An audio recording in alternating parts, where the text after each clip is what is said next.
इस बार समाधान यात्रा के दौरान हम हर जगह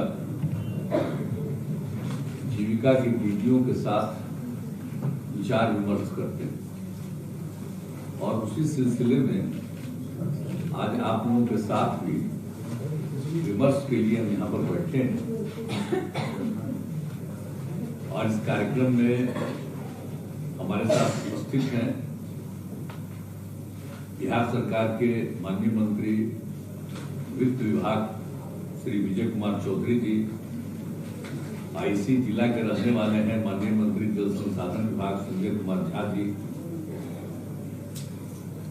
प्रभारी मंत्री मधुबनी की और खाद्य उपभोक्ता संरक्षण विभाग की माननीय मंत्री श्रीमती लेसी सिंह जी, माननीय मंत्री लोक स्वास्थ्य अभियंत्रण विभाग ललित कुमार यादव जी और माननीय मंत्री परिवहन विभाग श्रीमती शीला मंडल जी और माननीय मंत्री उद्योग विभाग समीर कुमार महासेठ, ये सब माननीय मंत्रीगण भी हमारे साथ यहाँ पर उपस्थित हैं। और यहाँ पर बिहार सरकार के माननीय मुख्य सचिव जनाब अमीर सुभानी साहब भी मौजूद हैं और वित्त विभाग के अपर मुख्य सचिव डॉक्टर एस सिद्धार्थ, सूचना जनसंपर्क विभाग के सचिव श्री अनुपम कुमार जी, ग्रामीण विकास विभाग के सचिव श्री माला मुरुगन जी, आयुक्त दरभंगा प्रमंडल श्री मनीष कुमार जी, मुख्य कार्यपालक पदाधिकारी जीविका श्री राहुल कुमार जी और मधुबनी के प्रभारी जिलाधिकारी सह विकास आयुक्त श्री विशाल राज जी, पुलिस अधीक्षक मधुबनी श्री सुशील कुमार जी और जीविका की दीदियों ने जो अपनी बात कही, श्रीमती बबीता देवी जी, मोहतरमा मदीना खातून जी, श्रीमती सुधा देवी जी, श्रीमती प्रमिला देवी जी, श्रीमती अकीरा देवी जी, श्रीमती मुन्नी देवी जी, श्रीमती पुनीता देवी जी, श्रीमती अर्चना देवी जी, मैं सबसे पहले आप सब लोगों को मैं बधाई देता हूँ और आप लोगों का जो उसको आप लोगों ने जानकारी दी, ये बड़ी खुशी की बात है। और हमारा मकसद है, हम जीविका दीदियों के साथ जो बातचीत करते हैं, आप तो जानते ही हैं कि स्वयं सहायता समूह का हमने जब काम करने का मौका मिला तो 2006 में ही हमने इसको विस्तार करने का निर्णय लिया, क्योंकि स्वयं सहायता समूह की संख्या बिहार में कम थी और फिर कई जगहों पर जा करके हमने उनसे बातचीत भी की थी और हमने तय किया कि नहीं, स्वयं सहायता समूह की संख्या बढ़नी चाहिए और उसका नामकरण हमने जीविका दीदी कर दिया।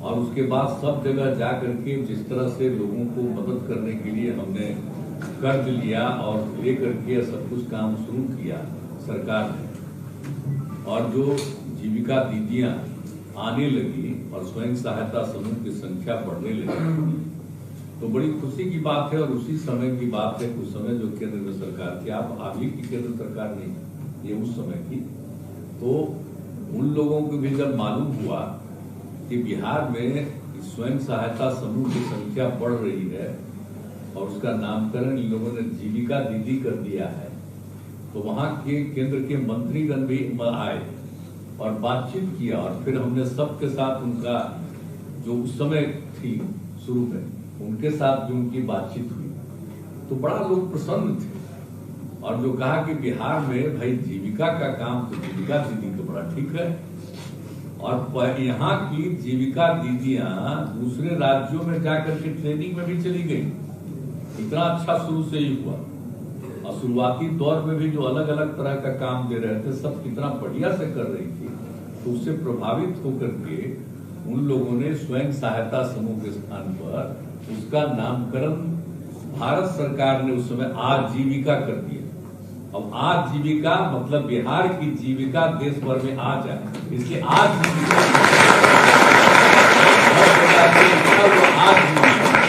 आजीविका मतलब जीविका आ जाए सब जगह। तो बिहार की जीविका का महत्व था कि देश भर में उसका नामकरण आजीविका। तो आप तो बहुत अच्छी बात है, और सब तरह से काम करना। और देखिए हमारे लिए तो सबसे बड़ी बात थी कि जो महिलाएं अगर काम करेगी तो परिवार की स्थिति बेहतर हो जाएगी। अब खाली पुरुष थोड़ा बहुत काम करता था, जो भी था बेचारे का, अब महिलाओं को कोई काम नहीं था। कभी कभी खेती वेती में अपना चली जाती थी मदद करने के लिए, लेकिन और कुछ नहीं। लेकिन जब महिलाओं को विशेष काम हो गया तो हमने तो तय किया था कि कम से कम 10 लाख जीविका समूह, अब उसकी संख्या भी बहुत हो गई। अब आप समझ लीजिए जीविका दीदियां 1 करोड़ 30 लाख जीविका दी 1 करोड़ हो गई। अब बढ़ाते जा रहे हैं। हम तो इसलिए घूम रहे हैं कि हम जीविका दीदियों की संख्या और बढ़ाएंगे, स्वयं सहायता समूह और ज्यादा बढ़ेगा, ताकि और ज्यादा काम और तरह तरह का काम करें। अलग अलग जगह से एक एक तरह से काम देने की जो जिम्मेवारी दी जा रही है, तो ये सब काम करेंगी तो परिवार की भी आमदनी बढ़ेगी, और उनको जितनी जानकारी आप सब लोगों को होती है तो उसके चलते आप अपने परिवार को और अपने इलाके के लोगों के लिए तो बहुत अच्छा काम करिएगा ना। लोगों का असर पड़ेगा ना कि भाई देखिए कितना बढ़िया काम कर रही है। तो महिलाओं को जो अधिकार है, महिलाएं जो काम करेंगी, तो खाली पुरुष कुछ काम करते थे, अब पुरुष और महिलाएं सब काम करती हैं। तो अब इसके बाद तो बहुत अच्छा माहौल बढ़ रहा है ना। बिहार तो बहुत गरीब राज्य है, इस गरीब राज्य में ये सब काम करके हम लोगों ने करना शुरू किया कि सब लोग काम करेंगे, सब लोग आगे बढ़ेंगे, तो आज की स्थिति बेहतर होने लगी। इसलिए हम लोगों ने किया। और आप लोग जो चाहते हैं, तो जो घूमते रहते हैं, तो अभी जो पिछली बार जो हो रहा था, पिछले साल जो हम लोगों ने किया था, तो उसमें तो समाज सुधार अभियान कहा था उसका। तो समाज सुधार अभियान में भी हम 12 जगह गए और जीविका की दीदियों के साथ ही सम्मेलन हुआ, और वहां भी सुन रहे थे एक एक बात हम सबका। अब उसमें भी जो बात थी तो उसको लेकर के उसको आगे बढ़ाना। तो ये सब काम हम हमेशा यही चाहते हैं कि आपका और ज्यादा उत्थान और आगे बढ़िए। इसलिए जितनी बात आप लोग कहती हो सुनना चाहते हैं, और सुन करके भी आगे और क्या रास्ते में जितना मिलती है बताती हैं, अपनी कोई समस्या बताती हैं, तो सब हम लोग कर रहे हैं। और हमारे अधिकारीगण भी सबको कहा एक चीज नोट करिए, और कुछ समय के बाद जब सब पूछा घूम लेंगे तो और इनका विस्तार करने के लिए काम करेंगे।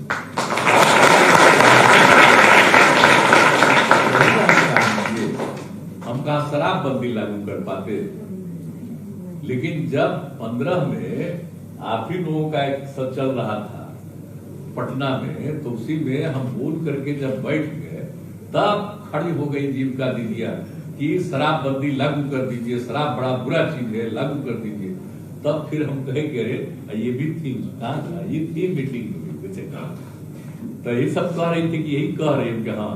तो लौट करके फिर हम खड़ा होकर के बोल दिए कि ठीक है, अब तो चुनाव होने वाला है, अगर अगले बार के चुनाव में भी हम लोग आ जाएंगे सरकार में तो शराबबंदी लागू कर देंगे, इतना ही बोले।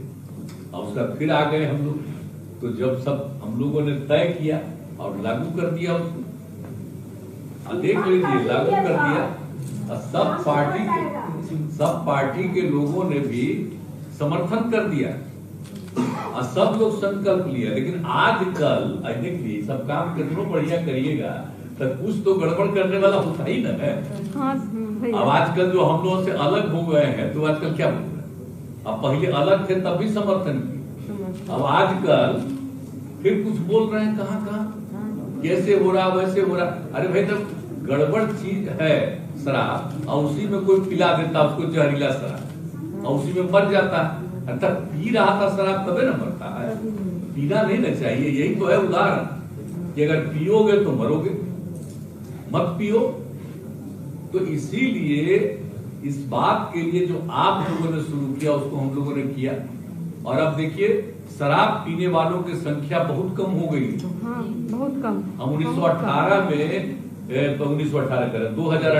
में जो इसका एक सर्वे करवाए थे, तो पता चला कि साहब 1 करोड़ और 64 लाख लोगों ने शराब पीना छोड़ दिया। ये सोच लीजिए। अभी हम फिर इन लोगों को कहेंगे फिर जरा सा कोशिश करके निकालिए तो और बढ़े, लेकिन कुछ तो गड़बड़ करने वाला रहता ही है, क्या कीजिएगा। तो इसलिए गड़बड़ करने वाला था उसको समझाने की कोशिश करते हैं। हमने तो अधिकारियों को कह दिया कि भाई देखो, पता करिए कि कौन शराब का धंधा कर रहा है अंदर। अब कोई गरीब गुरबा है तो उसी को शराबा दे देता है, कहीं को पहुंचाने लगता है, उसी को कहीं नहीं पकड़ना चाहिए। असली चीज जो धंधा कर रहा है अंदर से उसको पहचानिए और उसी को पकड़िए। बाकी सबको कुछ करने की जो बाकी हम सब कह दिए, पहले भी कह रहे थे, इस बार भी हमने कह दिया कि भाई अगर कोई सब काम में काहे लगती हो फालतू काम में, दूसरे के इस तरह के गंदा काम में, अगर आप उसको छोड़ करके दूसरा काम करिएगा तो सरकार आपको 1 लाख रुपया देगी मदद, ताकि आप दूसरा काम करिए। और जरूरत पड़ेगा तो उससे भी ज्यादा पैसा हम लोग सरकार की तरफ से बढ़ाएंगे। लेकिन काम दूसरा करना चाहिए, गंदा काम नहीं करना चाहिए। अगर कोई दूसरा काम करेगी तो परिवार की कैसी स्थिति होगी। हमारे जीविका की दीदियों का रूप देखना चाहिए कि जीविका की दीदियां किस तरह से काम कर रही। इसीलिए ऐसे लोगों के बीच में हम एक ही आग्रह करेंगे। वैसे तो आप लोग कितने लोग हैं जिसको परिवार में भारी झंझट था, वो सबको लेकर के आप जोड़ करके या फिर उसके परिवार को बोल ही रही थी ना, और सब जगह होता था, तो उसके घर का लोग भी ठीक हो गए, अब परिवार की स्थिति बेहतर हो गई। तो उसी तरह से यही कहेंगे कि इसके लिए तो हम लोग को प्रयास न करना है भाई, सबको ठीक करने की कोशिश करनी चाहिए। हम लोग कितना ठीक करेंगे तो कुछ आदमी तो गड़बड़ हो नहीं करेगा। वो क्या कीजिएगा, आदमी जो जन्म लेता है तो उसमें सब बिल्कुल ठीक नहीं होता है, 90% तो बिल्कुल ठीक हो जाता है और 10% में बड़ा मेहनत करना पड़ता है, तो उसमें भी ठीक होता है और कुछ ठीक नहीं होता। तुम तो एक स्वभाव है, छोड़ दीजिए, उसकी कोई बात नहीं। लेकिन अधिक से अधिक लोगों को समझा करके हम लोग सही रास्ते पर ला सकते, तो भी काम करना चाहिए। अब कितना बुरा चीज है, आप पिछली बार जो समाज सुधार अभियान में ये कागजबा सबको दिलवाए है ना आप लोग के पास, ये कागज है, देखिए इस है, इस सब को देख करके आप सोच लीजिए बापू ने क्या कहा। आप सोच लीजिए देश को आजाद करने वाले राष्ट्रपिता महात्मा गांधी, जिनको हम बापू कहते हैं, बापू ने कहा था आप शराब आदमियों से न सिर्फ उसका पैसा छीन लेती है बल्कि उसकी बुद्धि भी हर लेती है। शराब पिएगा तो उसका पैसा खत्म हो जाता है बल्कि उसका बुद्धि में खत्म हो जाता है। बात बोलते बापू का कहना है। और दूसरा चीज, शराब पीने वाले इंसान हैवान हो जाते हैं। तो ये सब बात उनका कहा हुआ आजादी की लड़ाई। अब आजकल आजाद हो गया है देश, 76वां साल चल रहा है, इस बीच में कोई कहेगा अरे देश को आजाद करने वाले व्यक्ति ने जो कहा उसको नहीं मानोगे, इसका कोई अर्थ है? तो इसीलिए इस बात को लिख करके कि घर घर में पहुंचा के और सबको सिखाना चाहिए कि देखो बापू ने कहा। और दूसरा चीज, दुनिया में भले जहां शराब आज नहीं है, लेकिन जो वर्ल्ड हेल्थ ऑर्गेनाइजेशन है, विश्व स्वास्थ्य संगठन, अब उसने क्या किया, सर्वे किया था। हम लोग लागू जो किए थे ना 2016 में, तब पूरे दुनिया में वो लोग शराब के बारे में सर्वे किए, WHO, ये हम लोगों का नहीं ना, अंतरराष्ट्रीय ना है, उसने किया। और 18 में ये अपना रिपोर्ट जारी किया और उसने बताया कि शराब पीने से कितने लोगों की मौत हो जाती है, शराब पीने से कितने तरह की बीमारियां हो जाती है, शराब पी करके गाड़ी चलाने में कितना एक्सीडेंट होता है। ये सब बात इस लेखक से लिखा हुआ है, आप सब लोगों को मालूम है। इसको देखना है, बच्चे बच्चियों को दिखाना है और सबको समझाना है कि बात को समझ लो और अपने माता पिता सब के नजदीक जा करके इस बात को दिखाना है। तो आप सोच लीजिए, दुनिया भर का संगठन कह रहा है कि शराब कितना बुरा चीज है। अब कुछ लोग कहते रहता है कि भाई हम शराब पीते हैं, हमको पीने देना चाहिए, कोई मतलब है? खराब चीज है जी, बर्बाद कर दो। दौड़ होइ छलै, जीविका दीदी के देखे छलै तो दौड़ भ जाय छलै, दारू पीबे छलै तो घर चलि जाय छलै। लेकिन 6 महीना के दरमियान में कहै छै दारू चालू करेंगे, जीविका दीदी को कोई महत्व नहीं। नहीं महत्व है भैया, जीविका दीदी के बहुत महत्व है। अभी भी डरते हैं जीविका दीदी से। ऐसा बात है कि हम लोग को जयनगर में सरकारी हॉस्पिटल है, जो उआसा तसा होती है, बोली दवाई नहीं है, हम बोले जीविका दीदी है। ऐसे बड़ा डॉक्टर नहीं आए, बोले दीदी जी जीविका के दीदी है, फ्री में दवाई दिए। तो यही अभी भी डरती है जीविका गया ना, सबको बताना है कि कितना ज्यादा जो है कि शराब पीने से मरने वाले की संख्या दुनिया में कितनी है। 5.3% आदमी मर जाता है शराब पीने के कारण। 20 साल से लेकर के 39 साल तक का जो नौजवान है वो मरता है 13.13%। अब बताइए ये सब होता है? नहीं पीना चाहिए। जब सबकी मौत होती है, और कितने प्रकार की बीमारियों के बारे में उन लोगों ने लिखा, 200 प्रकार की बीमारियां होती हैं, और कितना सबसे खतरनाक चीज है, जो सबसे गंभीर बीमारी से जितनी मौत, उससे ज्यादा शराब पीने से मौत होती है। ये जो विश्व स्वास्थ्य संगठन ने जारी किया दुनिया का, तो इसलिए हम कह सबको पहुंचा दीजिए कि भाई कितना बुरा चीज है, समझो। तो हम लोग ने एक चीज को कहा। अगर आप लोग भी मधुबनी जिला या जयनगर से हैं तो जयनगर लाइव को ज़रूर सब्सक्राइब कीजिए, क्योंकि ये छोटे बड़े हर न्यूज़ को कवर करते हैं। तो लाइक कीजिए, शेयर कीजिए, सब्सक्राइब कीजिए। Thank you.